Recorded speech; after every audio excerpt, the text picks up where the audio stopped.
Is disorganized play. Disorganized play. It's GM prep for the rest of us. Who's the rest of us? You're the rest of us. Who's the rest of us? I'm the rest of us. It's time for disorganized play. Get your game, get your dice, do some things that don't involve lice. What? I don't know. Lice? That was the best rhyme I could come.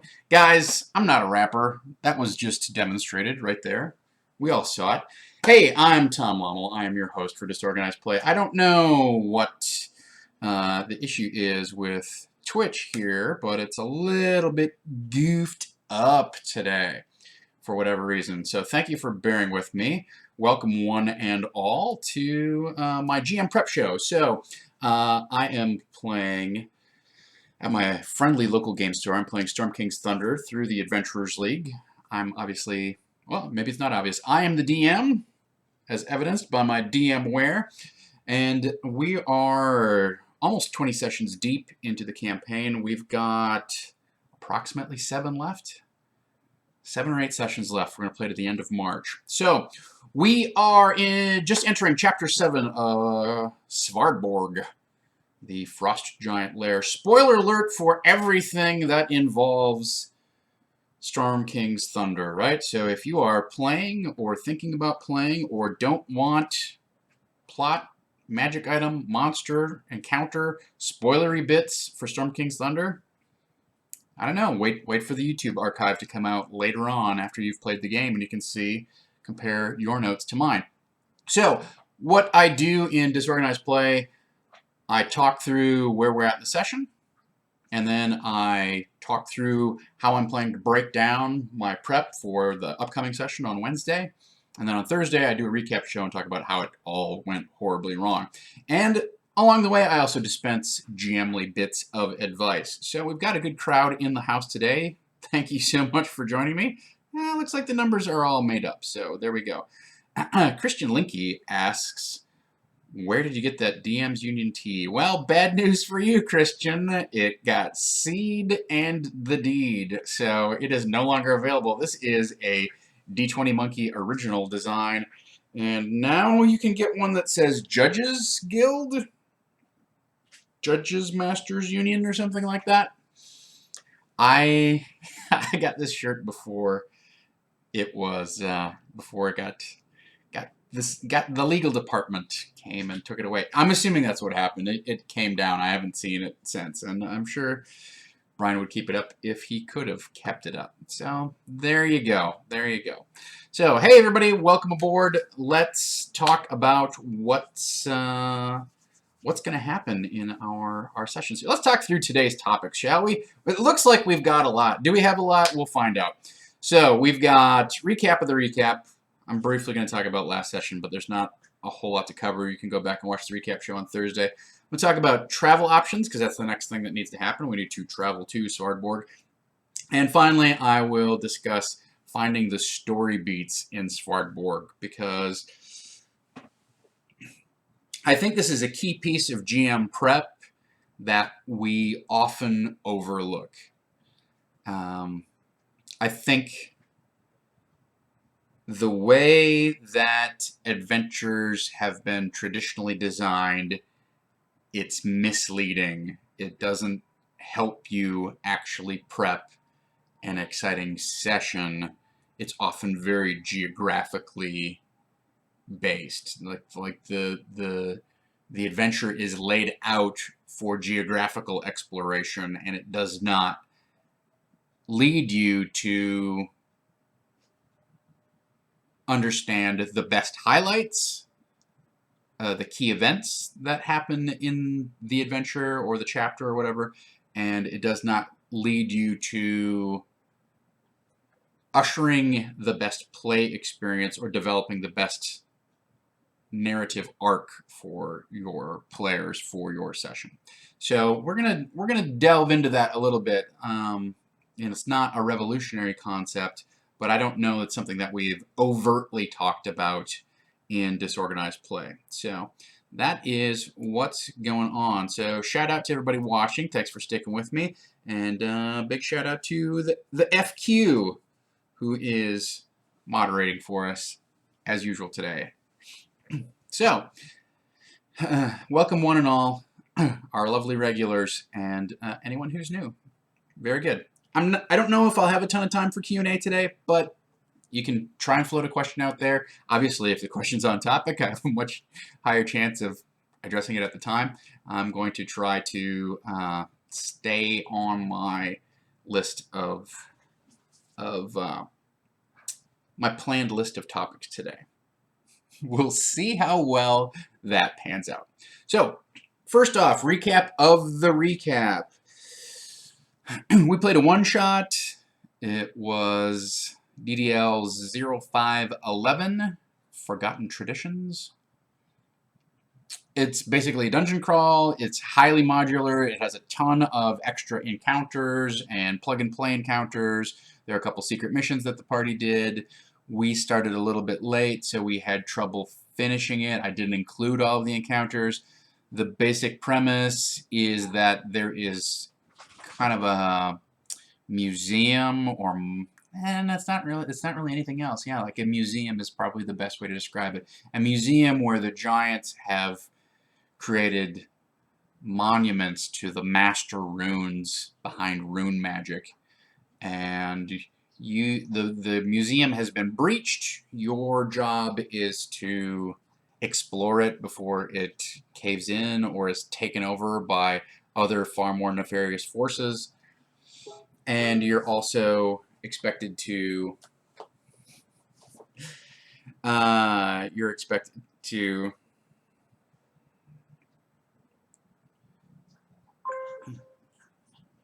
me just turn my phone down. Sorry. You're expected to explore it, but probably steal a bunch of stuff for it. You're expected to loot the place, which is basically how it that's how it all played out, right? Like the Zentrum secret mission is steal the runes from the giant complex. So the party went in. It was kind of a in-your-face dungeon crawl. I intentionally omitted the key role-playing encounter that was included in the adventure. A ghostly giant appears and gives you a bunch of information and talks to you about the ordning and charges you with a bunch of tasks, etc., etc., etc. We had just had a role-playing encounter with a ghostly giant in the previous session, so I felt that was a little redundant, and also I knew we were going to be short on time, and we ended up running out of time, and I had to cut the major combat encounter as well.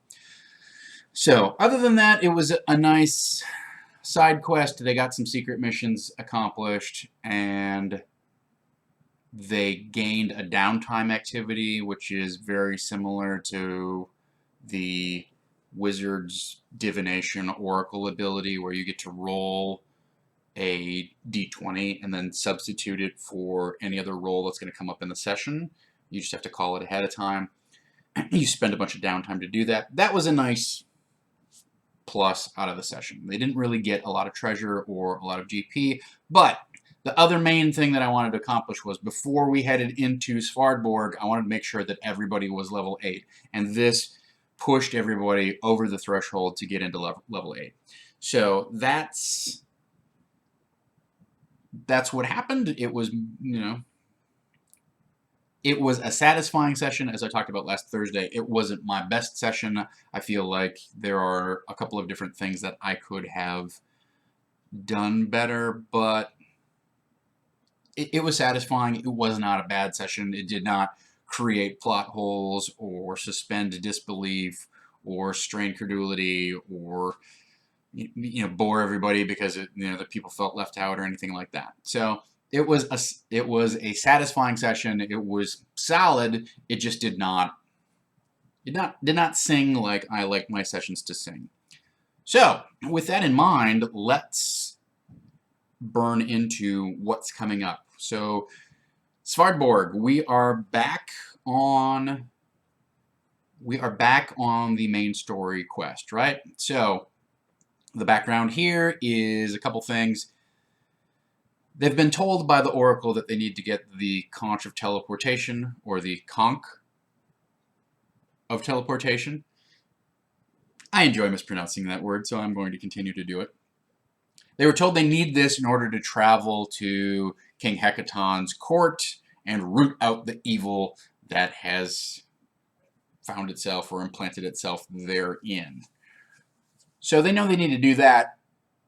Jorgen has essentially told them, although I need to reiterate this in the session with the players, I just sort of were standing on the sidewalk chatting and it kind of came out, but I want to make sure that we get an official kind of note in the logbook here. Jorgen's father had the conch, right? He has the MacGuffin that they're looking for. But we established earlier in the campaign that Jorgen's father had been slain by his brother. So Jorgen's uncle apparently has this thing now, and they need to wrest it from him. And it's also a revenge mission for Jorgen, who is also Harshnag at this point. So if you're wondering, like, who's this Jorgen character? Well, you're new to the show, but it's Harshnag.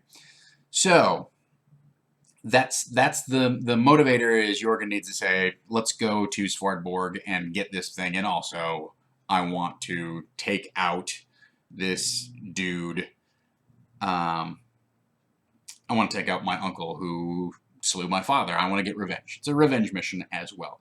So they have, I think, pretty good story motivation for going to Svartborg and tackling what, tackling the forces there. I don't think it feels railroady. It doesn't feel misleading or mystifying. Like, wait, why would we do this? Like, no, they're like, they want to help Jorgen go kick some ass. They're down for that. So if they have to go there to get this magic item and they have to kick ass with Jorgen, all the better. Great.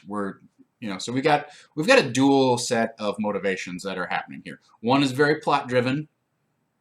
We need to go get the MacGuffin that lets us get to the point C of the plot or whatever it is.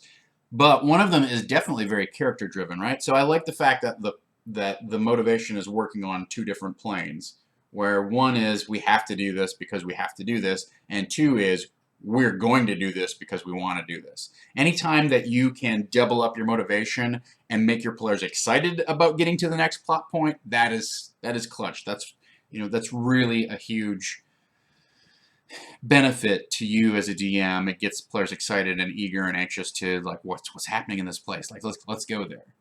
Whereas if they don't understand why they're going there or why their characters are invested in what's happening next, or if it feels like, okay, well, I guess we have to get this thing, can't we hire somebody to just fly us there or whatever, then you can have a real struggle with players feel like they're coloring by numbers rather than actually taking an active role in the story.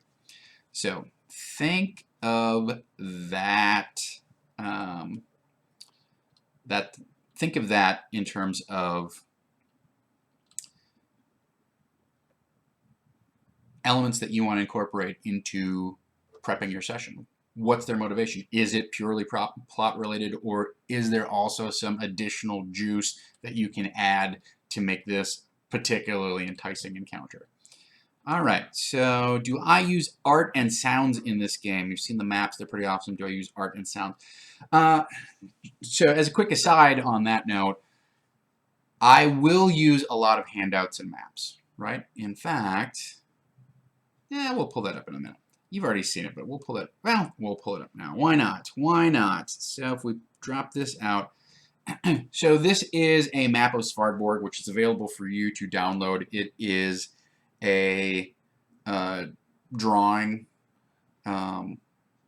It's just a tracing of the actual map from the book, but I intend to use this as a drawing that Jorgen can present to them because he knows what Svartborg is like. So I've very crudely written on this, as Jorgen probably would crudely write on this, and given them just a rough outline of, okay, here's what's where, right? But I also have my own personal version of this map that I use to make notes about who's where, what's what, as it's sort of a DM planning encounter. As much as I talked about earlier, making sure that you understand the encounter from a narrative basis and how you want to drive the dramatic arc of your session, it's very helpful for me to have a geographic idea of what's happening in an area, so that especially in a freeform area like Svartborg, where they could literally approach it from any direction and tackle any building first, that I understand, okay, this is where the point of strongest resistance is, this is where they have an opportunity to sneak in and kind of get the lay of the land and not be detected real easily. Here's where the alarm might be raised. Like, I like to have an idea of, at a single glance, it's not just enough for me to know what the layout, the geographic layout of the room is. I want notes that attach forces to that particular thing. So that way I know when the alarm gets raised, okay, the 6 guards from the adjoining area rush in here, and I don't have to look at the room description for that area to go, oh, there's 6 guards in there who could join the fight. I have it right on my map. Boom, they drop in 3 rounds later or whatever it is. I can even keep notations on that sort of thing. So I often make these what I call field notes version of the maps, but I also use them as handouts for the players, because if you're going to run theater of the mind especially, it really helps whenever you can hang, this sort of, hand them this sort of handout and give them an idea of what's going on, so there's not a lot of miscommunication, like, oh, I didn't know that those 2 buildings were that close together. Oh, I wouldn't have done that if I had realized that the big main guard garrison was literally right next to the garden house or whatever. So I like to use a lot of handouts. Because it's Adventurers League, I don't use a lot of music at the table, and I do use a little bit of other artwork. So I'm a fan of, well, let me get them out, but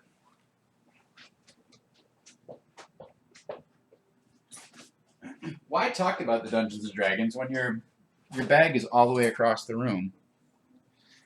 So one thing I'm a big fan of is talking while I'm not actually on screen. That's a huge one for me. Love it.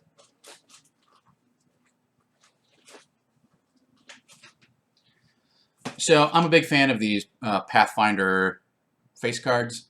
They have them for basically everything that they publish, but they're really easy to repurpose. And so I haven't used these in a while, but I really like using these things when I have to, like, okay, that's an NPC, here's a guy, etc., etc., etc. If you can keep up with them, if you can keep them organized and keep them ready and on hand and use them, then it's really nice to be able to put a specific face to your NPCs. There are some handouts in the adventure that help you do that, and I've used those as well. But other than that, I don't use a ton of art and props. The only other thing that I do is I've created a map, an overland map, but we haven't used that in several sessions too. So some of it is like, how much stuff do I want to schlep down to the game store and actually use? I like to run light and tight and not have to have big, grocery bags full of stuff with me, because it's not my space and I can't store stuff there. So I like to have game aids that aid directly in the game, and then little bonus flourishes when it seems appropriate or when it's going to make a big splash. So that's the quick and dirty answer on that one. All right. So we've established our motivation. We know they're headed to Svartborg. I don't think that's going to be hard to introduce. We do have to decide on some travel options. Now, one of the PCs in the group, his background is sailor. He takes a lot of pride in the fact that he was a pirate, or at least he was he was definitely a sailor. So I think it's likely that we will hire a ship and kind of leverage that connection as a way for him to as a way for the party to gain access to a vessel that they can sail across. I've also considered just having Jorgen, now that they've collected these 3 master runes from this expedition, It's sort of an extra story flourish that I've added in there, and I feel like there's some opportunity for him to draw on their power or something like that. But that feels like we're taking the focus off the players, and we've already got a lot of focus on Jorgen and his story and his power and his struggle, and I have been feeling lately like he's been outshining the players.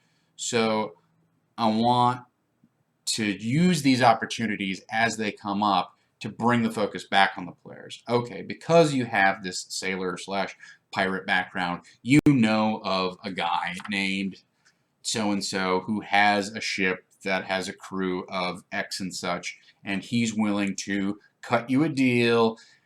Some things that we might want to think about there.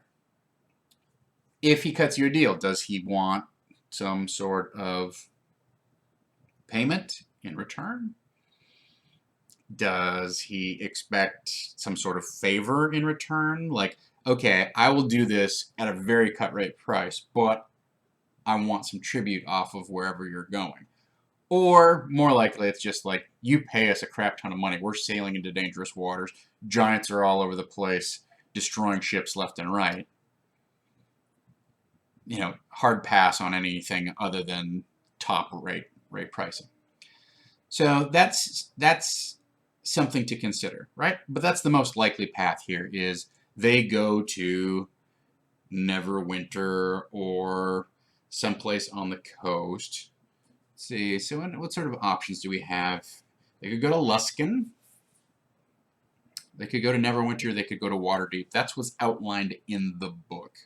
I think with this sailor background, it gives us the opportunity to use any of the other coastal cities as a possible port for them.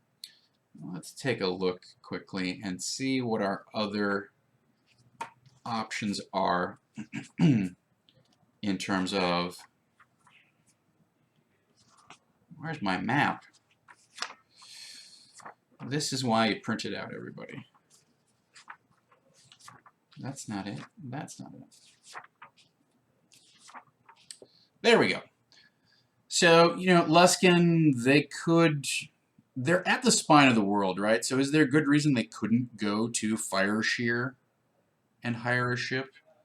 Something worth looking up. You know, what is the condition of Fireshear? You know, there's quite a bit here, right? There's quite a bit, and it doesn't really say why they couldn't go, especially because it says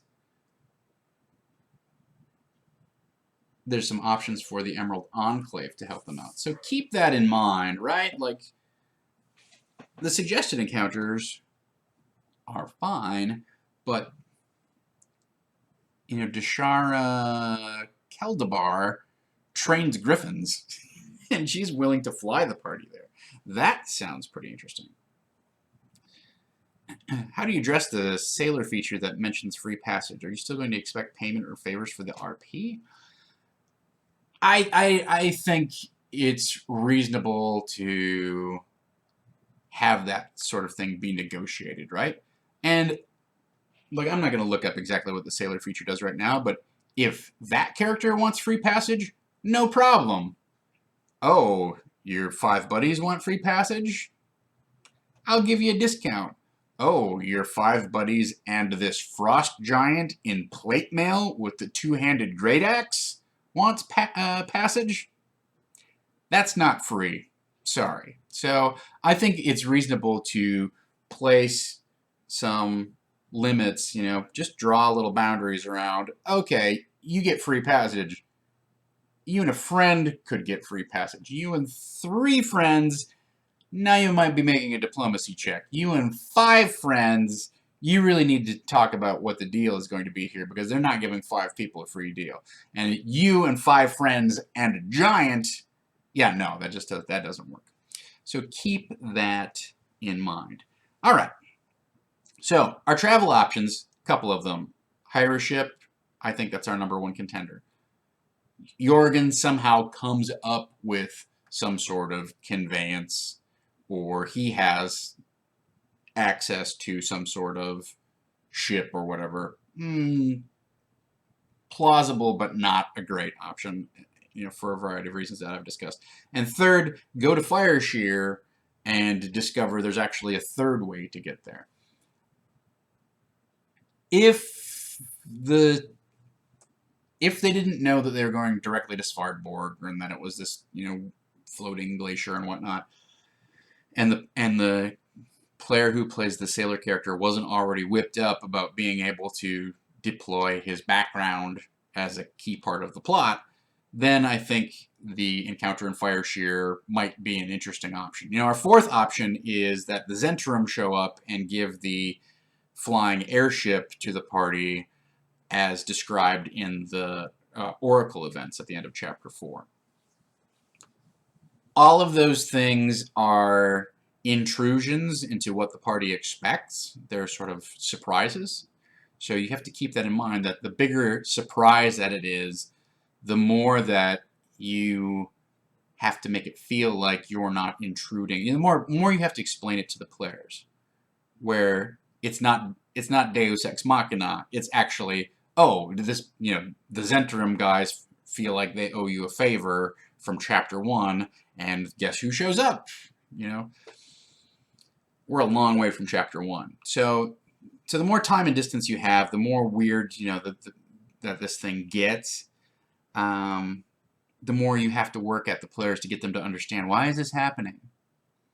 So anytime you really have to get the players to understand why is this happening, which is your job, right? Like, that's your job as a DM, is to understand, that make them either work at or come to the realization through clues that you fed, oh, I understand why this is happening. Like, that's the quintessential Dungeons and Dragons experience, is mystery and challenge are unfolding before you. I understand what's happening. I understand what I have to do in this situation. I understand how this works. I understand what plot elements are coming together that's causing this, or what I'm getting what the mystery is, etc. So it's D&D is a problem-solving endeavor. How hard you have to work as the DM to get the party to arrive at a solution to their problem is the key thing that you have to manage, right? Or you choose to manage. You can make problems very hard for them. That's 100% legit. Not everything is obvious. It should be obvious to the players. You can also make things very easy for them. But if it's something that is low stakes, like how are we going to travel across the sea, why make them work at it, or why work to explain why this exotic solution that you've crafted is somehow so much cooler than just going and hiring a boat? So keep that in mind, that if you need to make the players work at accepting the circumstances that you've given, you should make sure that you have a good reason for that. And I don't see a good reason to make them jump through a bunch of hoops and go, wait a minute, so to force a decision that is going to ultimately, like, waste time. Does it matter whether they fly there on the backs of griffins or they take a sailing ship across the sea and, you know, haul up behind an ice floe? No, ultimately it does not matter. What we need to do in this chapter is get them to Svartborg and get them to infiltrate or explore or attack or whatever sort of plan of action that they're going to execute. And that's another big part of this, right? Is my intention in giving them this handout map is so that they can go, okay, all right, so if the temple's over here, but this is the main lodge, there's going to be a lot of guys there probably, right? But we think that if the Jarl's Lodge, that's probably where the treasure is. There's probably going to be a bunch of guards here. I'm sure there's going to be some guards here. I'm not sure what's going on in the dry dock. Maybe we should, you know, attack from this side and then work our way around, or whatever their plan is. But the great thing about giving them this handout is they can look at it and plan and have an idea of what resistance they're going to encounter, or at least what sort of encounters they're going to have. There's obviously stuff that there is not on the map that Jorgen doesn't know about or can't anticipate. Fine. but it gives them a jump start on walking into this scenario that they wouldn't otherwise have if you didn't give them kind of the lay of the land, right? So they have something they can look at, talk about, make a decision about. I want them to spend their time doing that. I don't want them to spend their time debating about which is cooler, the Griffins or taking the boat, right? It's a low stakes outcome. Why make it a high stakes decision? Why burn time at the table for something that is honestly, truly irrelevant?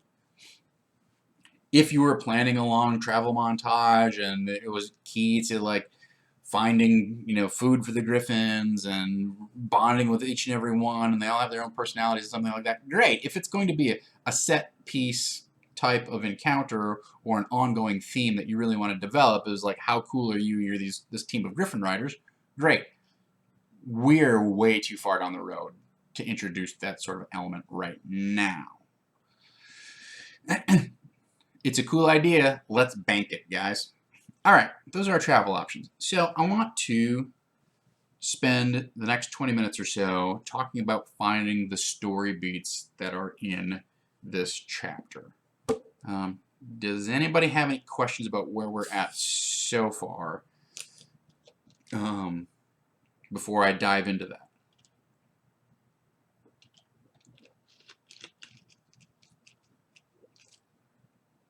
We'll just let the chat catch up to what's going on. So I feel like in terms of prep work and things like that, or in terms of laying the groundwork into going into this next chapter, we're in pretty good shape, right? So, barring any questions, I do want to talk about finding the story beats. So, as I discussed earlier, I don't think the way that we've been schooled to read adventures. Let me put this out. Let me revise this. Traditionally, adventures have been laid out in a strictly geographic fashion. Okay? So, if we look at any of the classic modules, like Tomb of Horrors obviously is going to be the prime example, but every module from the old AD&D days, not every module, but a vast majority of modules continuing to the present has been laid out in the following way. There's a short, very extremely short section that says maybe some background, and then in this chapter, the players might find out that the vampire is, that the city, that the ruler of the temple is actually a vampire, and he will potentially betray them. There's an extremely short plot synopsis. Like 3 sentences is typically what you get. And then there's literally 12 to 20 pages of, here is the map, and room by room by room, level 1, pop, pop, pop, pop, pop, pop, pop, here's all the encounters there, and then level 2, pop, pop, pop, pop, pop, pop, pop, and it's all laid out in a geographically related fashion. Okay? It's one of the things that has drawn me into D&D and that element of exploration that I love, but I don't think that as I have become a seasoned game master and as I have run more and more sessions, and as my time to game and my players' time to game has become limited, I have found myself in the position where there's too much material. That you go off and engage in extraneous encounters, do exploration that doesn't forward the story, etc. Right? Why is this important? Okay, because I want to have a fun, satisfying game of Dungeons and Dragons, right? And if I feel like I've spun off into some corner that didn't I didn't learn anything, my character didn't learn anything, or I didn't get, a key piece of treasure, or we didn't have a climactic battle or anything like that, and then we're out of time and we don't play again for another month, even another 2 weeks or whatever, then I feel like I've sort of been shortchanged in my experience. Like, I'm at that point in my role-playing career where I've found a +1 ring. I get, like, having +1 to armor class is nice, but you know what? Like, killing that orc that has been my nemesis for the past 4 sessions, the orc barbarian warrior who has came in and stormed through our village and kidnapped the mayor's son or whatever it is. Like, that's a payoff that I can tell somebody about that makes people want to play Dungeons and Dragons, right? Oh, yeah, there's this epic scene where he had the mayor's son in this weird cage, and he was lowering them over this fire. We got there just as they were about to complete the ritual, and I shot him through the throat with an arrow when he keeled over, and he fell on the fire, and I saved the kid, and we found this cool sword, right? That sounds like something when you tell your average civilian, like, oh, wow, well, it's, it sounds like an action movie where, what was happening there. If you tell them, yeah, I found this +1 sword, you just sound like a nerd, right? Which, like, I'm a nerd. I'm 100% a nerd. And nerds, have a lot of sway in our culture over the past 5 years. But it does not have the same intrigue and enticement, right? It's like when my friends talk about pulling a cool magic card. Doesn't mean anything to me. I don't care. I'm sorry. I wish. I'm glad you're having fun with the game. I'm glad that means something to you. It does not draw me in and makes me want to play. That you got some weird arcane, ultra rare that allows you to tap black mana or like, that's as much as I know. Everything I just said is as much as I know about Magic the Gathering. That, and you have 20 lives. So, like Christian Limke says, like, I made a dex check and found a wand of secret door detection. Okay, like, if you play the game, that's meaningful to you. It's not something that you necessarily are going to remember, right? So, Texas Devon says, I'm okay with random encounters as long as they are pulled from a pool of appropriate candidates. Absolutely. Like, I would agree with that. Like, we talked about this earlier on the stream. You'd have to go back several episodes where we talked about designing random encounters that aren't actually random. Like, they are random in terms of you roll on a table and you pick from one of the results. But as Texas Devon points out, they need to be appropriate, not just appropriate, meaningful. Okay?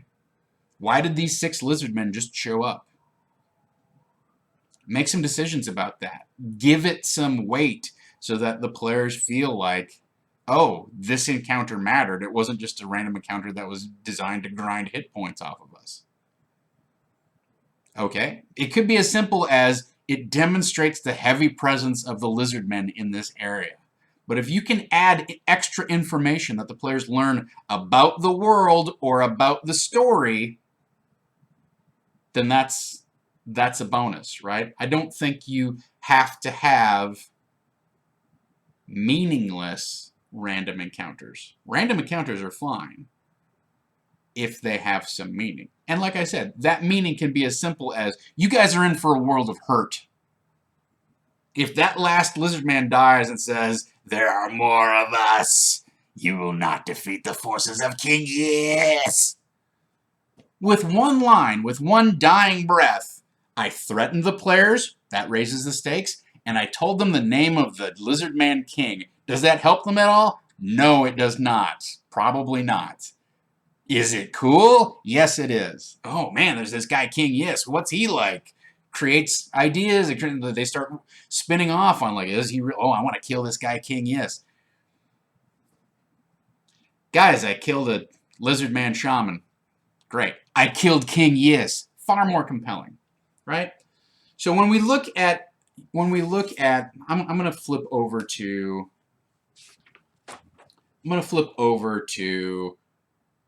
the Forge of the Fire Giants, right? Okay, so this is the map. Yeah, this light is actually really helpful, you guys, because in my previous streams you wouldn't have been able to see that. This is the map of Iron Slag lower level, and then you have to flip frickin' 6 pages. You get a tiny map of the upper level. But everything in here is laid out as, and then there's this room, assembly hall, mustering hall, giant's quarters, northeast room, south room, ore depository. Now there's helpful things in here like development in that room. That's definitely a big plus, right? But what are the story beats that we went through in the Fire Giant Forge? Main story beat. Well, we got caught up in the Yak Folk village, right? We know they're keeping slaves. Okay, that's a big one. We know that they're collecting. They didn't. My players did not know that they were collecting. Other than let's not talk about how it specifically played out for me. But I want to talk about the main story beats just in Iron Slag in general, right? Which is the Duke Zalto is assembling a giant Colossus, adamantine Colossus thing, right? That's a big deal, right? Let's stop him from doing that. That's a story beat. Duke Zalto is willing to bargain with the party for the life of his wife, son, or daughter. That's a big story point. Okay, that's a big story beat. That ended up coming up in our game. They made a bargain and then they betrayed that bargain. What is the other? What else is going on there? Okay, then the third major story beat in Iron Slag is that Duke Zalto has cut a deal with these 2 Drow wizards to go and steal Marigomydra or whatever the primordial fire elemental's name is over in Gauntlgrim, right? Those are 3 huge things that are going on. That's really all you need to know is how those are the things that matter. Does it matter that there are a fireplace with, a slave wheel with 10 humans? That's a minor story beat, right? Like I would slave that in there. Like he's keeping slaves, and you can free the slaves. That's also like a decent opportunity for the players to come in, see the situation, and then affect it in one way or another, or be affected by it, right? So on the one hand, there's a bunch of slaves. We should liberate them. That's a path to heroism. On the other hand, you have Duke Zalto's willing to cut you a deal if you take his wife hostage. Okay, that's a path to success. It's not necessarily a path to heroism, but it is a way that the story can affect the players. So keep that in mind in terms of, I think it's far more helpful to know what those big clutch moments are of where the plot can turn, hinge, pivot, go in a totally different direction. Where are those opportunities versus understanding that the overseer's office has a fireplace and a giant trunk which is locked up, and the guy who carries it is in room 16A. Okay? But that's how we've been trained by the format of adventures. I would encourage you to look at an adventure that's actually written for Dungeon World, but is incredibly instructive in terms of understanding an alternate adventure format. And that is Servants of the Cinder Queen, which is by Lamp Black and Brimstone. Anyway, Servants of the Cinder Queen, you can find it on drive-thru. It's a cheap PDF to download. But it's laid out more in terms of these are the main obstacles and challenges and story beats in each section of the adventure. It's divided geographically, and it gives you some highlighted areas that you can explore, but it does not give you room by room by room by room description of everything that's going on in the complex, because you probably don't need it. Now, it's a different style of adventuring, 100%, but I want you to think about what an efficient means of storytelling it is. As I touched on earlier, let's not get the players bogged down in low-stakes arguments that don't have meaningful outcomes. Do we fly to the iceberg, or do we take the ship to the iceberg? It does not matter. Let's get that part of it over with. If you have ample time to sit back and expound upon your campaign, and you're playing regularly, and you're not limited in terms of the season ends on this date, etc., then you certainly have, by all means. Like, I'm not trying to shame you into playing a different style of game.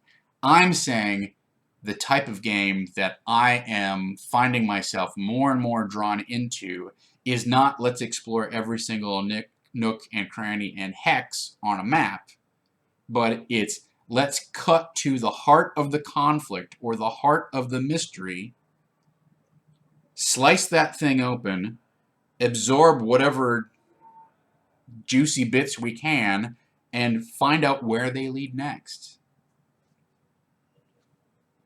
So that's something to. So that's what I'm getting at with analyzing Swordboard. So let's run these things down. We've talked a lot about finding the story beats, but let's run down. So when I start reading this stuff now, one of the reasons I put this sort of thing together is so that I can respond tactically, strategically, on the map with forces if I need to. But instead of holding that stuff in my head, I can hold the story beats in my head. What are our main story beats? Number one, there's going to be giant opposition, right? So we have to think about, when I talk about finding story beats, I want to think about what do successful outcomes of this encounter look like, and what do unsuccessful outcomes of this encounter look like, and is there a mix of either two? Do those things intersect at all? What's a partial success? All right? Very much in the vein of Fate or Dungeon World or whatever.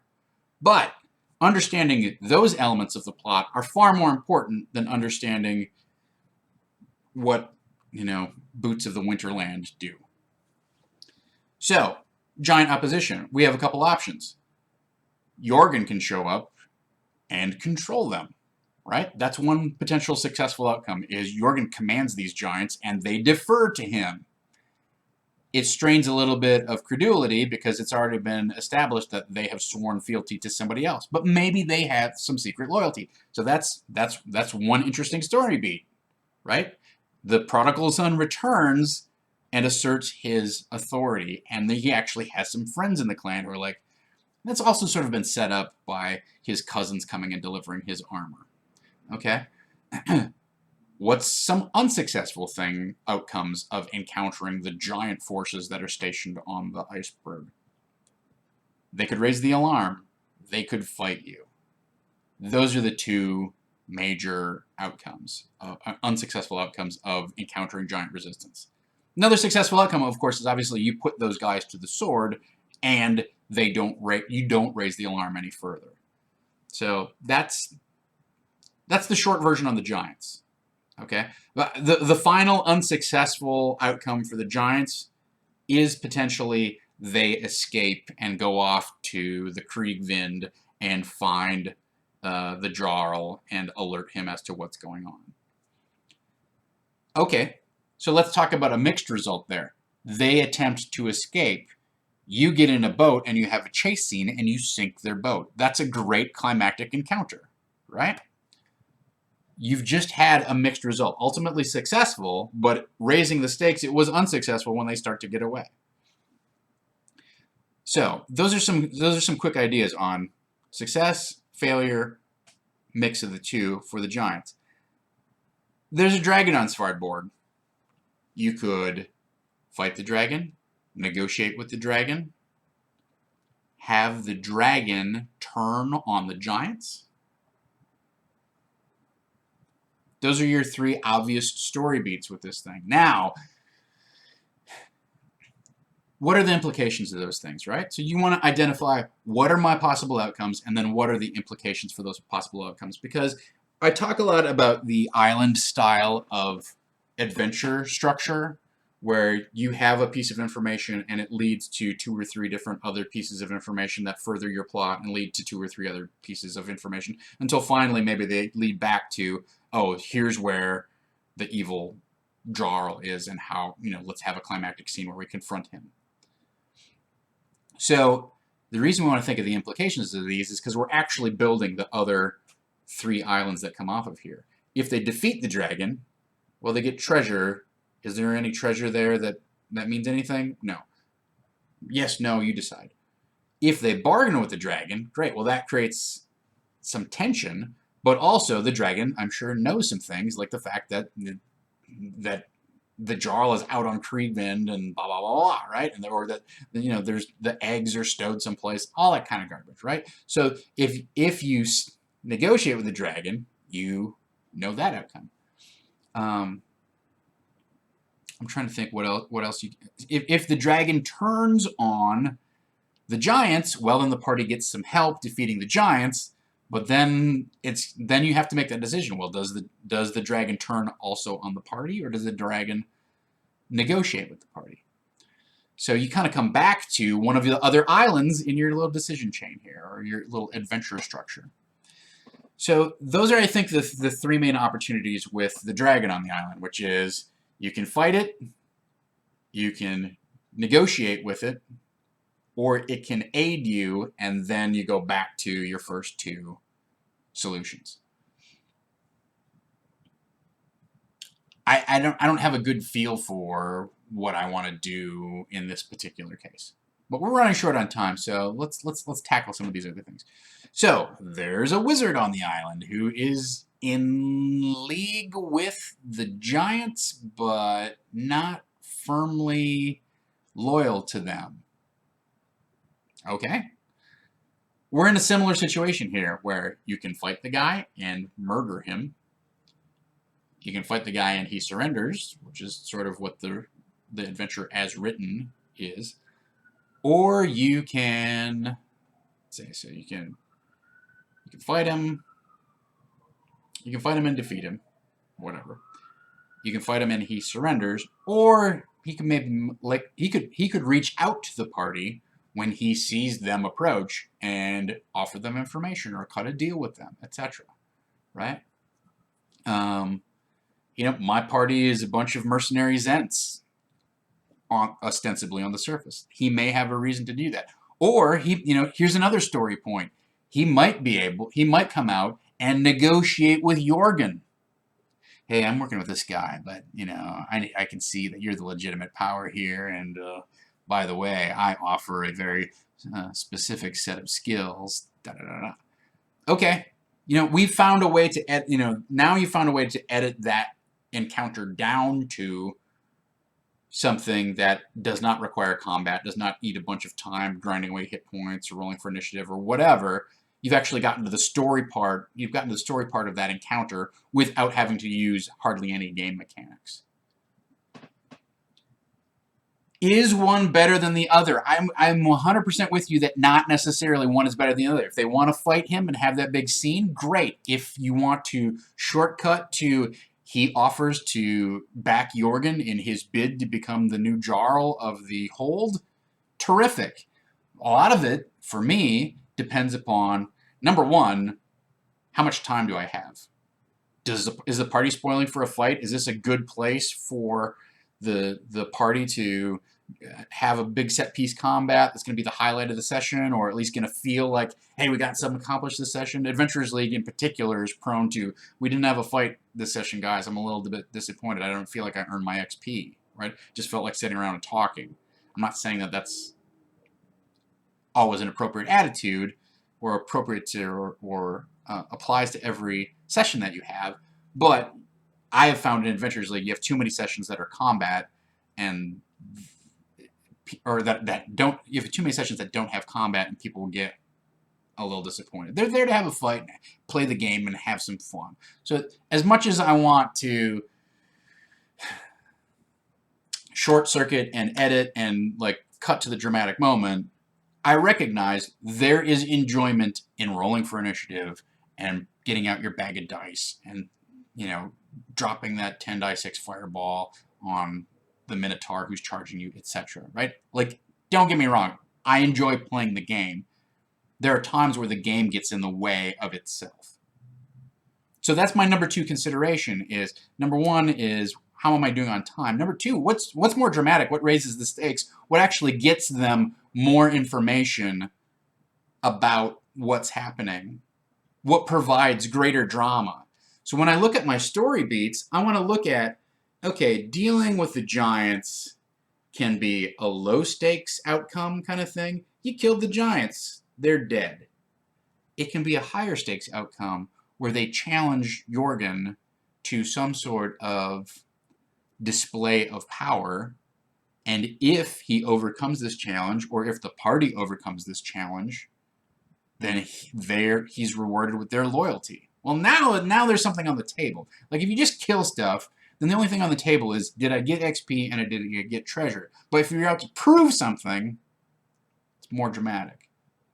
There's more attached to it. And that goes back to, you've got kind of plot and metagame motivation. I need to eliminate these obstacles in order to further the plot, but also to gain XP and to gain treasure. That's one level. But then there's the character challenge of, oh, I want to prove myself to this clan of frost giants that I'm not just a compatriot of their frost giant prince, but I'm actually his equal. So finally, the last thing that we need to consider. So I would sort of rate, what I was getting at is, I would rate my story beats in terms of what have bigger what are bigger payoffs and what have more importance, what has higher stakes.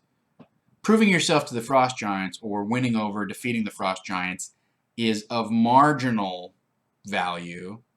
But if we look down at the very bottom of our list, defeating the king, defeating the Jarl, that is our ultimate high stakes, climactic, set piece combat. Like, that's the scene that players are going to talk about that night after the thing, or that week, or the next week, or a month later. Remember when we killed those 3 frost giants? Oh yeah, no, that was a tough fight. Yeah, I thought we were going to die. Remember when we did a showdown with the frost giant Jarl aboard his giant, weird frost giant battleship with 20 other giants on the deck standing around with their axes, just waiting to pound the crap out of us? Yeah, that was epic. Okay? So you have to rate your challenges in terms of, are these low stakes story beats, things that don't have a ton of meaningful outcome either way, or don't have a ton of dramatic potential either way, versus what has the biggest dramatic potential payoff. Just like any video game that you've played in the past 25 years has minions, boss monster encounter, you remember the bosses that you fight, right? Who cares about Koopa shells? What whoop-de-doo, right? Like, you fight in Bowser's castle. Remember that? No, man, I just defeated Bowser's castle, or whatever it is. In the same way, find your story beats where these are the little roadblocks that gradually build up and lead to your fireworks payoff. So, those are the story beats that I want to explore in this next session. And what I'm going to have to deal with is probably the first 3. But what I'm looking at is I'm using the first 3 to set up next session this climactic encounter with the frost giant. So what I want to get to, ideally, is at the end of the night, tomorrow night, I want the players to be going, oh, they see the ship on the horizon, ruff, ruff, ruff. You hear the frost giants like chanting in unison as they paddle their enormous longship. You see the prow of the ship cut through the fog, and standing in the bow, you see the cut form of the frost giant Jarl, who is waiting to defeat you. Okay, that's an epic moment. That's worth taking some time to put some description into. Let's build up to that through our previous 3 elements. One of the ways we have to build up to that is that the party needs more information about the Jarl. They need to know what sort of forces he commands. They need to know what sort of opposition he represents. We need to set some boundaries around how this combat, is it a trial by honor? Is there something that they have to do? Is it a trial by combat where it's just the two of them fight, or he names 5 champions and Jorgen names 5 champions and you all do battle together?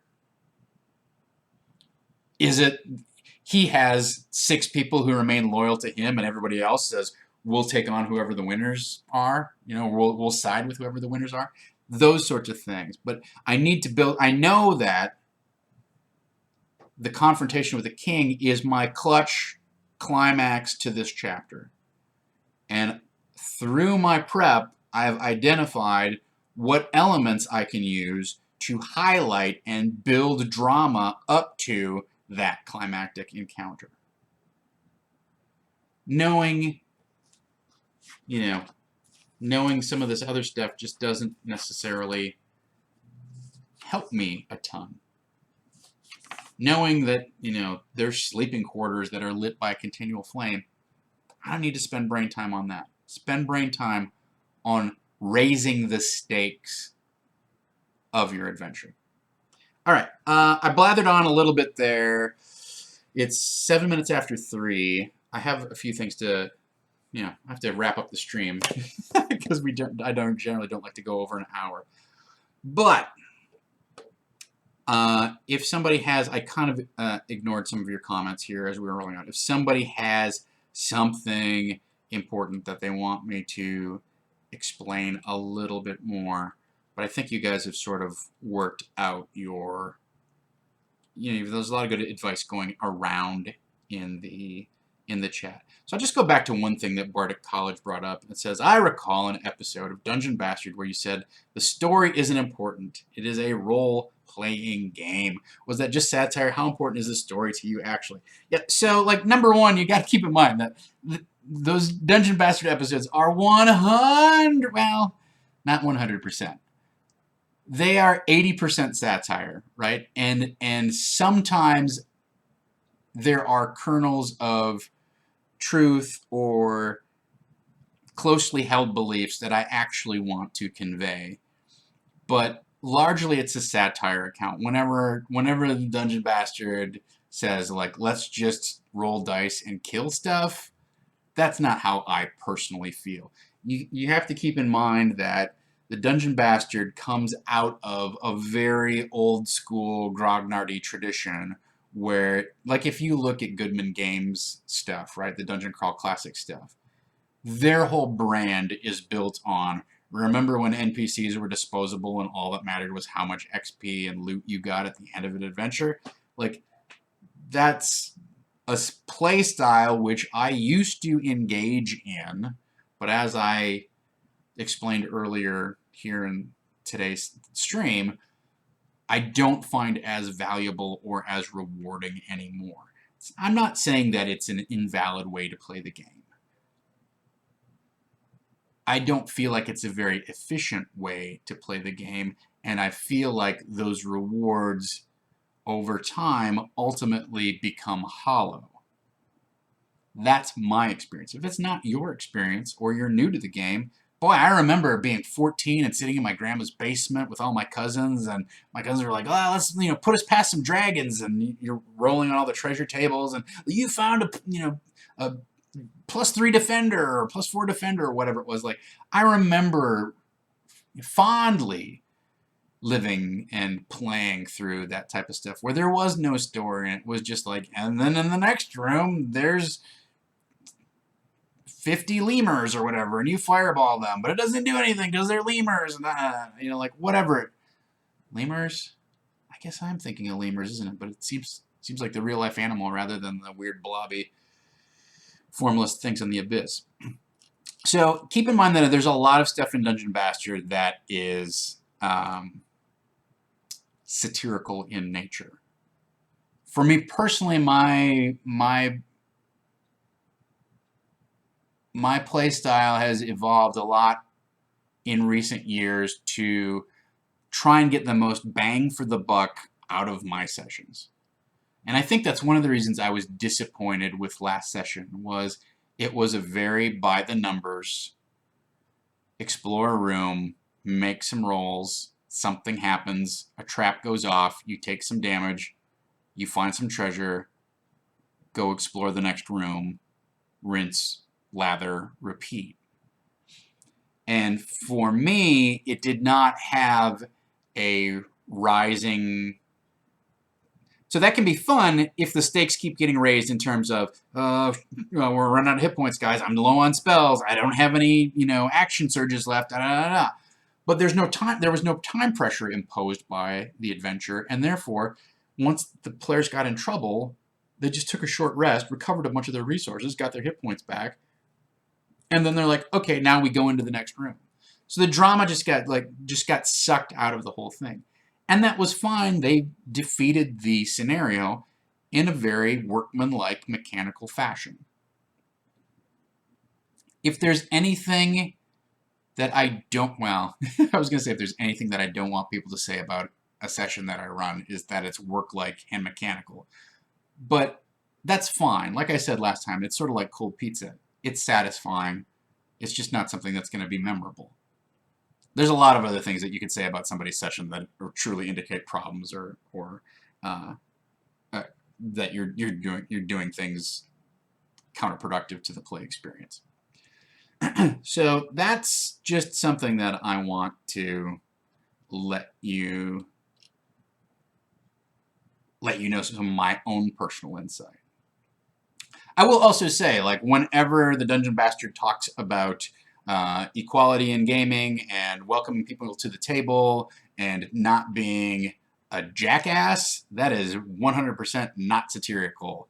I deeply, fervently believe that, hey, if your game is your game, and if you make it work for all of your players and they are consenting, law-abiding adults, do what you want in your game. But especially with Adventurers League or bringing new people into the table, you can create an atmosphere that is hostile to newcomers, whether they be,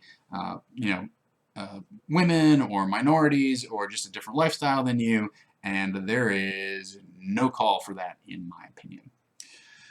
That's what I got for you guys today. So thank you so much for joining in. We had a lot of great discussion, and I feel like we got some interesting things out on the table, not just in terms of what's happening in the chapter, but also in terms of kind of touching the surface of how to or why you should think about analyzing your adventures in a different way than just geographically flipping through the book and trying to absorb all of these component details that don't necessarily add up to the sum of the whole. So, thank you so much. Let's take a quick look at our schedule for the rest of the week to round things out. So, let's get that up. Let's get the calendar rolling. So, later tonight, it is Mr. Tyler Rhodes. He had to miss last session because he was sick, so we're back with Hoy Chummer, the Shadowrun game that Tyler DMs. I think if you are a fan of Shadowrun, you will enjoy that. Nothing wrong with a little fantasy cyberpunk going on. On Wednesday night, Talene Guerra, who was nearly victorious last night in Monday Night Dungeon Fight. Talene is back with Misadventures, our Pathfinder game that is set in the Potterverse. So if you loves you some of that HP, even if you don't, it's an all-ladies game, which is very interesting. Although we have a special guest tomorrow night, Mr. Gurav Galati will be sitting in. So maybe if you guys in the chat badger him hard enough, you will be able to get him to just speak in falsetto all night, which is the only thing that I truly care about. Thursday at 2 o'clock, I'm back with the recap session of Disorganized Play. I will let you know how well I actually set up that final climactic encounter, because I expect this chapter to take 2 sessions. That's kind of what I've got it sketched out for. I don't think that's unreasonable. So I will let you know what how things went, whether I did a good job of actually deploying story beats that raised the stakes and fed into the drama of the final confrontation, which I expect to be coming in our next session. Friday night is Never Tell Me the Odds. David Crennan is running our Star Wars Edge of the Empire game with the Fantasy Flight system for Star Wars. And then Saturday and Sunday, I will not be there, but there's a number of people who will be at OrCon this weekend. If you're in the Los Angeles area, you can play with our very own Wes Otis or GM Mace McDaniel. They have several games going on, so please feel free to jump in and come to Los Angeles and at least hang out with the Saving Throw crew. So we are actually dark this weekend. There's no masks, and there's no I'm running out of juice here, you guys. There's no masks and there's no Phoenix Dawn Command on Saturday night. On Thursday, also, you can catch me over on the Geek and Sundry channel. I will be DMing this week for the Bearded Men West improvised Dungeons and Dragons campaign. So we do a completely improvised session of Dungeons a Dungeons and Dragons adventure that's completely improvised in the course of an hour. It's sort of like improv and D&D and LARPing all at the same time, and it is just as bizarre but more delightful than you can imagine. So feel free to check that out too. So thank you so much for joining me. I am Tom Lommel. You can always @ me at the Dungeon Bastard. I check my Twitter like almost by the minute. So my DMs are open if you have a question or a comment or a follow-up, or there's something that I talked about that did not get covered. Twitter is admittedly has certain constraints around it in terms of getting into involved discussion, but I may have some time on Thursday. That's typically when I do Q&A. So if there's a larger issue that you want to address, Thursday is typically the day where I try to reserve some time for that. So until next time, I want to thank all of you for joining me. First of all, thanks so much to all of our regulars and some of the new faces that we saw in the chat. I also want to thank Farquad for moderating here. I want to thank all of our mods for all the time and energy that you devote. Please thanks everyone who spreads the word and tells people about our channel. We appreciate your time, money, and support. Your fandom really means a lot to us. So until next time, let's dungeon! Yes! Yeah, I'm so good at this! Ugh!